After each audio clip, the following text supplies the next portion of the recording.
जोहार दोस्तों, आपका स्वागत है जोहार जीएस में। इस पार्ट में हम लोग पढ़ेंगे जो वर्ल्ड हिस्ट्री है, जैसे सीपीजीटी में इतिहास के भाग में, उसमें हम लोग पढ़ेंगे फ्रांस की जुलाई क्रांति। यहाँ से हम लोग जो पढ़ रहे हैं, इसका कारण है कि पिछले बार जो है परीक्षा में जो देखा गया था इतिहास के पेपर में, उसमें ज़्यादातर प्रश्न जो है इसके बाद के सेक्शन से ही दिया गया है। कहने का मतलब, आप अगर अपने सिलेबस में देखिएगा तो क्रांति प्रतिक्रांति यहाँ से जो भाग है उसके बाद के हिस्से को जो है हम लोग सबसे पहले कर रहे हैं, और इसके पहले जो कुछ भी है उसको हम लोग बाद में पढ़ेंगे। तो हम लोग सबसे पहले जो है फ्रांस की जुलाई क्रांति पढ़ेंगे। ऐसे फ्रांस में जो है 3 क्रांतियाँ हो चुकी है, और इसमें जो है जो हम लोग पढ़ने जा रहे हैं वो 1830 में जो क्रांति हुई थी उसके बारे में हम लोग पढ़ेंगे, और 1840 के आसपास जो क्रांति हुई है उसके बारे में पढ़ेंगे, और ये एक बहुत ही महत्वपूर्ण भाग है। तो आइए हम लोग आगे पढ़ते हैं। फ्रांस की जुलाई क्रांति, इसके बारे में हम लोग जानेंगे कि फ्रांस की जुलाई क्रांति जो है 1830, इस समय जो है फ्रांस का शासक जो था लुई 18वां था। वो एक वृद्ध और निर्मल शासक था, और शासन की बागडोर जो थी अर्थुआ के कांट के हाथ में थी।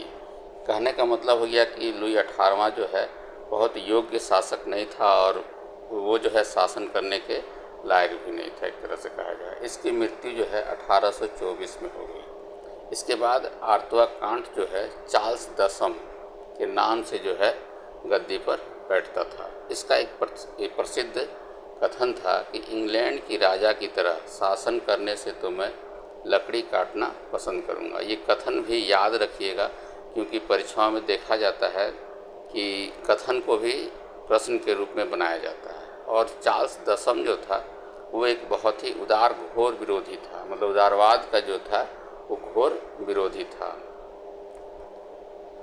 तो चार्ल्स दसम जो है क्या चाहता था? वो चाहता था कि पुरातन व्यवस्था, यानी कि जो पुरानी व्यवस्था था उसको लागू किया जाए, और साथ ही साथ जो है कई प्रतिबंध लगाया गया। इंग्लैंड के वेलिंगटन, इन्होंने कहा कि चार्ल्स दसम के लिए राजनीतिक अनुभव जैसी कोई चीज़ नहीं है। उसके पास जो है किसी भी तरह का राजनीतिक अनुभव नहीं था। द्वितीय जेम्स का उदाहरण उसके सामने था, फिर भी वो पादरियों और पादरियों के द्वारा शासन स्थापित कर रहा है। कहने का मतलब यह है कि चार्ल्स दसम जो था वो पुरानी जो व्यवस्था थी जिसमें पादरी वर्ग एक तरह से मतलब हावी रहते थे, उस तरह से जो है वो शासन को चलाना चाहता था चार्ल्स दसम। इसने क्या किया कि सन 1827 में जो है राष्ट्रीय प्रतिनिधि सभा का चुनाव किया, और इसमें जो है कट्टर राजसत्तावादी जो थे वो बुरी तरह से हार गए। फिर से चुनाव कराया गया। इन लोगों को लगा कि हम लोग जो है सत्ता में नहीं आ पा रहे हैं, इसलिए फिर से चुनाव कराया गया, और स्थिति में किसी भी तरह का बदलाव नहीं आया। चार्ल्स ने लास्ट में क्या किया कि अवैधानिक रूप से जो है सभा को भंग कर दिया, और पॉलीगेनिक को प्रधानमंत्री नियुक्त किया। पॉलीगेनिक के द्वारा जो है 25 जुलाई 1830, ये बहुत ही इम्पोर्टेंट डेट है, 25 जुलाई 1830 को जो है सेंट क्लूथ आदेश जो है लाया। इसके अनुसार जो है बहुत सारे प्रतिबंध लगाए गए, जिसके कारण क्या हुआ, जनता के सामने जो है चुनौती पेश हुई, और उदारवादी, गणतंत्रवादी और बोनापार्टिस्ट ये लोग जो थे सभी एकजुट हो गए, और इसका नेतृत्व किसने किया? लफायत ने, और राजा के विरुद्ध जो है विद्रोह शुरू हो गया। इस राज विद्रोह का जो है परिणाम क्या हुआ कि जो अध्यादेश लागू किया गया था उसको रद्द कर दिया गया। चार्ल्स दसम जो था वो पेरिस छोड़कर भाग गया। अब प्रश्न था कि शासन कैसा हो, यानी कि जब राजा ही भाग गया तो अब शासन कैसा होगा, इसका लेके भी जो है अलग अलग मत थे। और इसको कहा जा सकता है कि क्रांति जो है सफल रही, क्रांति सफल रही, लेकिन शासक का प्रश्न जो है अब खड़ा हो गया, क्योंकि अलग अलग दल थे। गणतंत्रवादी चाहते थे कि पुनः गणतंत्र हो जाए, जिसके नेता जो थे वो कैवनियाक थे। और उदारवादी जो थे, ये इसके जो पक्षधर थे, डियर, टेलरा, बेकर, उदारवादी चाहते थे कि संवैधानिक रूप से राजतंत्र को शामिल किया जाए। लेकिन क्या हुआ, लफायत जो है, जिसने नेतृत्व किया था, इसके प्रभाव के कारण उदारवादी पक्ष को जो है समर्थन प्राप्त हुआ। और 31 जुलाई 1830 इस डेट को जो है आर्लिया के ड्यूक लुई फिलिप, इसे जो है फ्रांस का शासक बनाया गया। यहाँ पर क्या हुआ कि बुर्बो वंश जो चली आ रही थी, उसकी वरिष्ठ शाखा का जो है अंत हो गया और लुई फिलिप्स जो है वो फ्रांस का शासक बना और आर्लिया शाखा राजगद्दी पर बैठी। प्रोफेसर हैज के अनुसार जो है बुर्बो वंश के सफ़ेद झंडे के स्थान पर क्रांतिकारी तिरंगे झंडे ने ले लिया और निरंकुश राजतंत्र के सिद्धांत के स्थान पर लोकप्रिय प्रभुसत्ता सिद्धांत की स्थापना हुई। लुई फिलिप जो थे वो फ्रांस का शासक नहीं बल्कि फ्रांसीसी जनता का शासक था। इस तरह से प्रश्न आ सकता है, किसे फ्रांसीसी जनता का शासक कहा जाता था? तो लुई फिलिप को। 1830 की क्रांति जो थी वो 1789 जो सबसे पहले हुई थी, उस क्रांति का ही एक पूरक रूप थी। इससे गणतंत्रवादी जो थे बहुत नाराज हुए और कैवनियाक का जो है एक कथन है कि हम में पर्याप्त शक्ति नहीं थी, आगे चलकर स्थिति भिन्न होगी। यानी कैवनियाक का कहने का मतलब था कि हम लोग अभी गणतंत्र स्थापित नहीं कर पाए, लेकिन कोई ज़रूरी नहीं है कि यही स्थिति रहेगी हमेशा। इस क्रांति का जो है यूरोप पर क्या क्या प्रभाव पड़ा, क्योंकि फ्रांस की क्रांति एक बहुत ही महत्वपूर्ण भाग थी यूरोप में, और इसका जो है यूरोप के अन्य क्षेत्रों पर भी जो है इसका असर पड़ता था। तो हम लोग जानेंगे कि 1830 में जो क्रांति हुई, इसका जो है यूरोप के अन्य राज्यों में क्या असर पड़ा। तो सबसे पहले क्या है कि बेल्जियम की स्वाधीनता के बारे में हम लोग जानेंगे। 16वीं सदी में क्या हुआ कि नीदरलैंड के 17 प्रांत थे। इसको जो है 8 प्रांत उत्तरी नीदरलैंड और 9 प्रांत दक्षिणी नीदरलैंड, इसको कि बेल्जियम कहा जाता है। 1609 में जो है उत्तरी नीदरलैंड स्वतंत्र हो गया और नया राज्य हॉलैंड बना। लेकिन बेल्जियम वाला जो भाग था 9 प्रांत का, ये गुलाम बना हुआ रहा। ये किसके अधीन में था? ऑस्ट्रिया के अधीन में। और वियना कांग्रेस जो 1815 में हुआ था, यानी कि नेपोलियन के पतन के बाद, इसमें क्या किया गया था कि उत्तरी नीदरलैंड और दक्षिणी नीदरलैंड, इन दोनों को मिलाकर जो है संयुक्त नीदरलैंड बनाया गया। लेकिन दोनों जो क्षेत्र थे, इसमें धर्म, आर्थिक, इन दोनों में जो है भिन्नता थी। इसलिए बेल्जियम निवासी में जो है असंतोष की भावना थी, जिससे विद्रोह हुआ और बेल्जियम को स्वतंत्र राज्य की मान्यता जो है 1831 में मिली। ये डेट भी याद रखिएगा कि बेल्जियम की स्वतंत्र राज्य की मान्यता जो है कब मिली थी? ये 1831 को मिला था। और इसके शासक कौन बने? लियोपोल्ड। ये दोनों चीज़ बहुत ही इम्पोर्टेंट है। इसके बाद हम लोग जानेंगे कि जर्मनी में इसका असर क्या हुआ। 1815 में ही जो है वियना कांग्रेस जर्मनी को जो है 39 प्रांत संघ में जो है बनाया गया, जिसका प्रधान जो है ऑस्ट्रिया को बनाया गया और उप प्रधान प्रसा को। हम लोग आगे पढ़ेंगे कि जब जर्मनी का एकीकरण होगा तो किस तरह से जो है ऑस्ट्रिया को बाहर किया जाएगा। और ये 39 प्रांत का जो संघ बनाया गया था, इसके राष्ट्र सभा को डाइट कहा जाता था। और इसका अधिवेशन कहाँ होता था? फ्रैंकफर्ट में।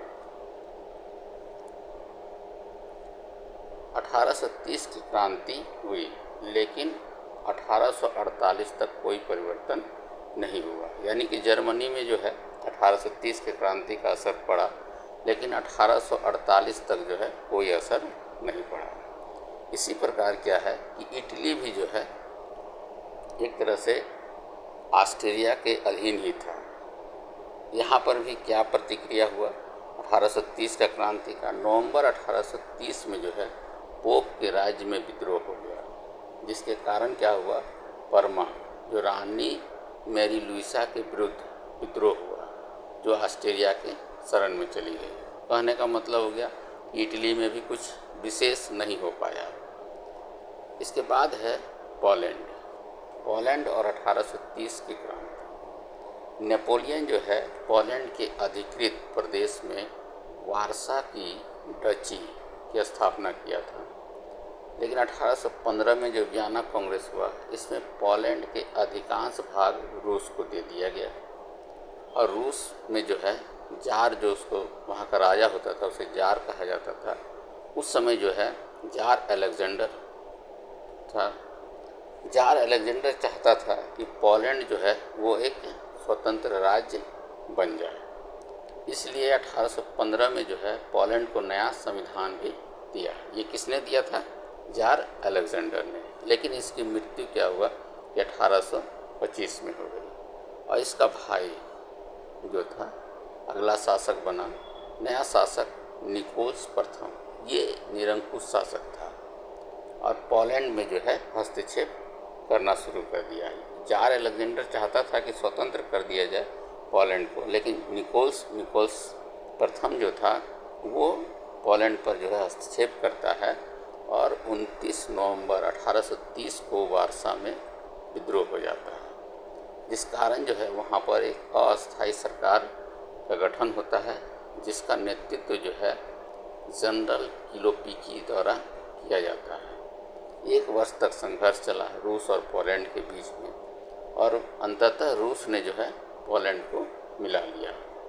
एक कथन है, सर चार्ल्स पैट्री, बेल्जियम के लोगों की मुक्ति पोलैंड वासियों की क्रियाकलापों के कारण संभव हुई। यानी कि इससे पहले जो हम लोग पढ़ें कि बेल्जियम किस तरह से स्वतंत्र हुआ, उसके बारे में जो है पोलैंड वासी जो थे उनका जो क्रियाकलाप था, जिसके कारण ही संभव हो पाया था। अब इसका असर जो है 1830 की क्रांति का इंग्लैंड पर क्या असर पड़ा। इंग्लैंड में रूढ़िवादी टोरी सरकार थी जो प्रतिक्रियावादी नीति को अपनाए हुए थी। जुलाई क्रांति के प्रभाव के कारण, कहने का मतलब हो गया कि फ्रांस में जो 1830 का क्रांति हुआ था उसे जुलाई क्रांति भी कहा जाता है। यही प्रश्न पूछा गया था पिछला बार कि 1830 की क्रांति को क्या कहा जाता है, तो इसे जुलाई क्रांति कहा जाता है। तो इस क्रांति के फलस्वरूप क्या हुआ कि निर्वाचन प्रणाली में सुधार की मांग उठने लगी। व्हिग दल, जिसके प्रधानमंत्री लॉर्ड जॉन रसेल, मार्च 1831 में जो है हाउस ऑफ कॉमन्स में जो है प्रथम संसदीय सुधार बिल लाया गया, लेकिन लॉर्ड सभा में जो है इसे अस्वीकृत कर दिया गया। यानी कि ये जो है बार बार हाउस ऑफ कॉमन्स में लाया जाता था, उसके बाद लॉर्ड सभा में जाता था, तो इसे 3 बार जो है अस्वीकृत कर दिया गया।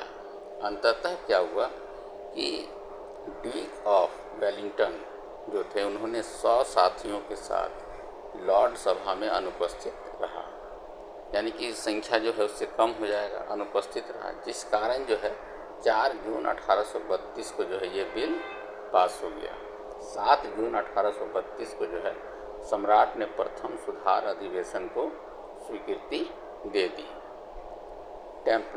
टेम्परेले का कथन है कि 1832 की क्रांति ने 1688 की क्रांति को पूर्ण कर दिया।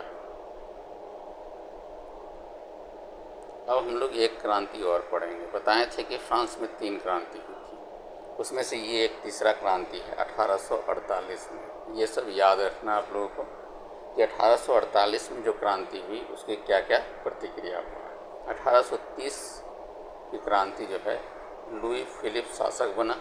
इसके शासनकाल को जो है जुलाई क्रांति यानी कि 1830 की क्रांति और ऑर्लेंस मोनार्की इसके नाम से जाना जाता है। लेकिन लुई फिलिप के साथ क्या था कि कुछ समस्याएं थी। समस्याएं इसलिए थी कि लुई फिलिप जो है फ्रांस से वैधानिक तौर पर नहीं आया था। इस कारण से जो है वो लुई फिलिप जो है वैधानिक अधिकार जो है उसके कमज़ोर थे। वैधतावादी जो थे लुई फिलिप से घृणा करते थे। बोनापार्टिस्ट चाहते थे कि नेपोलियन प्रथम के उत्तराधिकारी के समर्थक थे, यानी कि उसी के वंशज का किसी को मतलब शासक बनाना था। कैथोलिक जनता भी असंतुष्ट थी। इस तरह से कहा जाए तो लुई फिलिप्स के सामने बहुत सारी समस्याएं थी। तो लुई फिलिप ने क्या किया कि मध्यम मार्गी की नीति अपनाई, मध्य मार्ग का, यानी कि अगर दोनों ओर से नहीं किससे हो पा रहा तो बीच का कोई रास्ता निकाला जाए। तो इसने क्या किया कि 1814 के संविधान में संशोधन कर फ्रांस के उच्च सदन यानी कि हाउस ऑफ पियर्स के सदस्यों को आजीवन सदस्यता दे दी। निर्वाचन संबंधी सुधार की, परंतु आम जनता को कोई लाभ नहीं हुआ। सेंट हेलेना से नेपोलियन के अवशेष मंगाकर पेरिस में समाधि बनवाई, यानी कि हर तरह से कोशिश किया कि फ्रांस का जनता को जो है खुश रखा जाए और उसे ज़्यादा से ज़्यादा अधिकार दिया जाए। और लुई फिलिप का कहना था कि लोगों को जो करना चाहे सो करे, किंतु वे मुझे घोड़ा गाड़ी चलाने से में कोई रुकावट नहीं डाले। ये लुई फिलिप का कथन था। लेकिन इन सभी से भी जो है वहाँ के लोगों में जो है स्थिरता नहीं आई और लुई फिलिप के विरोध में जो है विद्रोह हो गया।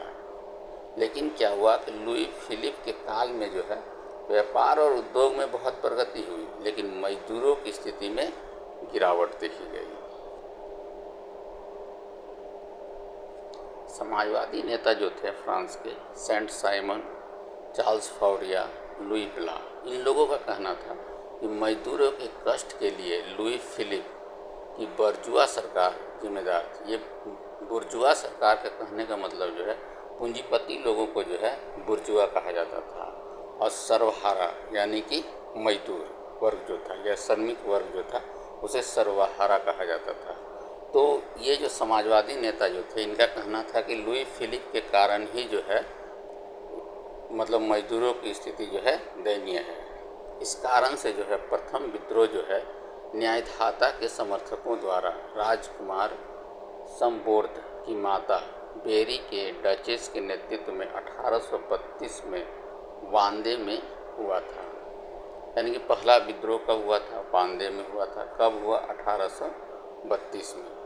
किसके द्वारा किया गया था? राजकुमार सांबर्दे की माता बेरी डचेस के द्वारा। लुई फिलिप के शासनकाल के अंतिम वर्ष और 1848 की क्रांति, यानी कहने का मतलब क्या था कि लुई फिलिप की स्थिति जो है कमज़ोर स्थिति थी। इसका कारण क्या था कि गिवजों की प्रतिक्रियावादी नीति, भ्रष्ट शासन, बाह्य नीति में की असफलता, इस कारण से जो है लुई फिलिप की स्थिति खराब थी। लार्मोतोन का एक कहावत है कि बार बार जो शासक चेंज हो रहे थे, इस कारण से जो है एक फेमस कथन है इनका कि फ्रांस जो है बार बार की क्रांति से उब गया है।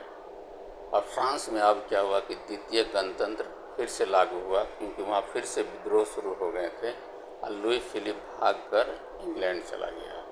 24 फरवरी 1848 गणतंत्र की स्थापना होता है और 25 फरवरी 1848 को राइट टू वर्क की घोषणा होता है और नया राष्ट्रपति जो बनता है वो है नेपोलियन थर्ड। यानी कि फिर से जो है गणतंत्र स्थापित होता है और नेपोलियन थर्ड आता है।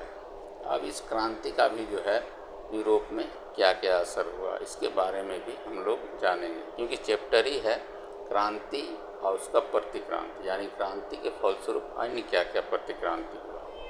तो इसमें हम लोग देखेंगे ऑस्ट्रिया में क्रांति हो गया।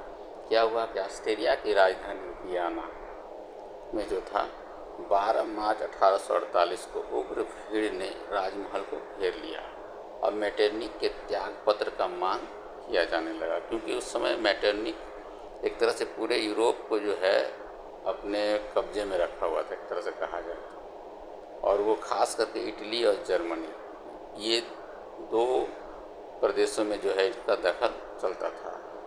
और अंततः जो है 14 मार्च 1848 को जो है त्यागपत्र दे दिया।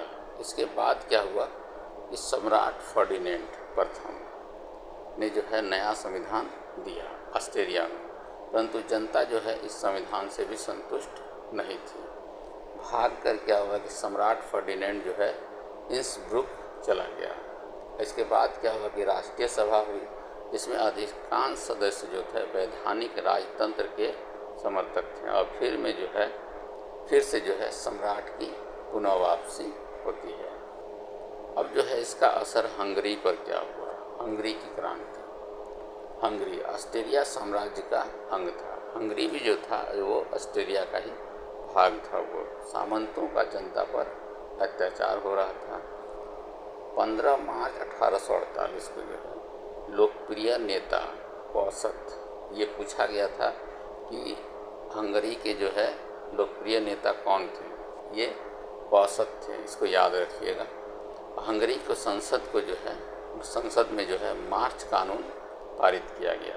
कुलीन तंत्र के स्थान पर लोकतंत्र स्थापित हुआ। इसके बाद है बोहेमिया क्रांति। हंगरी क्रांति से प्रभावित, इससे पहले जो हम लोग पढ़े हंगरी क्रांति उसी से प्रभावित था। बोहेमिया ने 11 मार्च 1848 को जो है उदार मांगे रखी है। प्रमुख उसमें जो थी स्वायत्तता थी। ऑस्ट्रिया के सम्राट ने स्वीकृति दी। बाद में जर्मन और चेक नेताओं में मतभेद हो गया। जून 1848 में प्राग में एक अखिल स्लाव सम्मेलन हुआ। इसका मुख्य उद्देश्य था जर्मन सभा के विरुद्ध स्लाव लोगों की स्वायत्तता। 1848 की क्रांति का जो है रोम पर क्या प्रभाव हुआ। रोम का शासक जो हुआ करता था वो पोप था। 1846 में जो है पायस नोम जो है नया पोप बना था। सार्डिनिया ने इटली के विरुद्ध युद्ध छेड़ दिया था। ये किस तरह से हुआ था इसके बारे में हम लोग इटली के एकीकरण में पढ़ेंगे।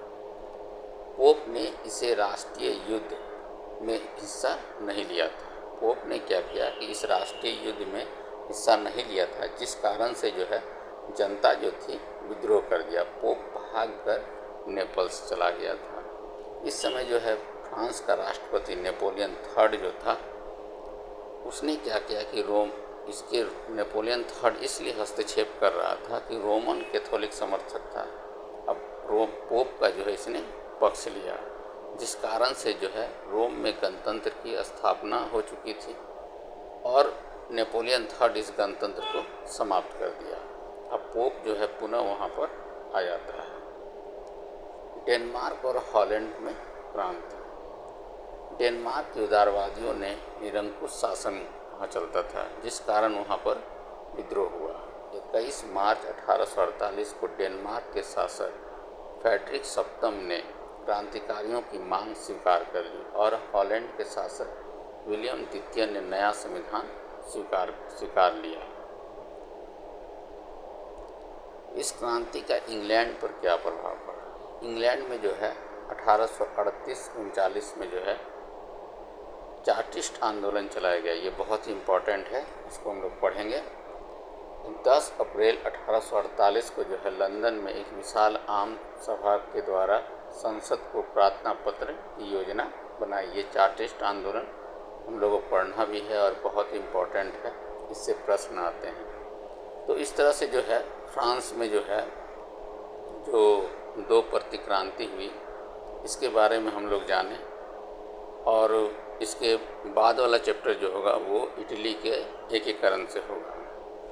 और ये आपको कैसा लगा ये ज़रूर बताएं, कमेंट करें कि इसमें क्या सुधार किया जा सकता है अगर आपको किसी तरह का लगता है, और लाइक करें और शेयर करें। धन्यवाद।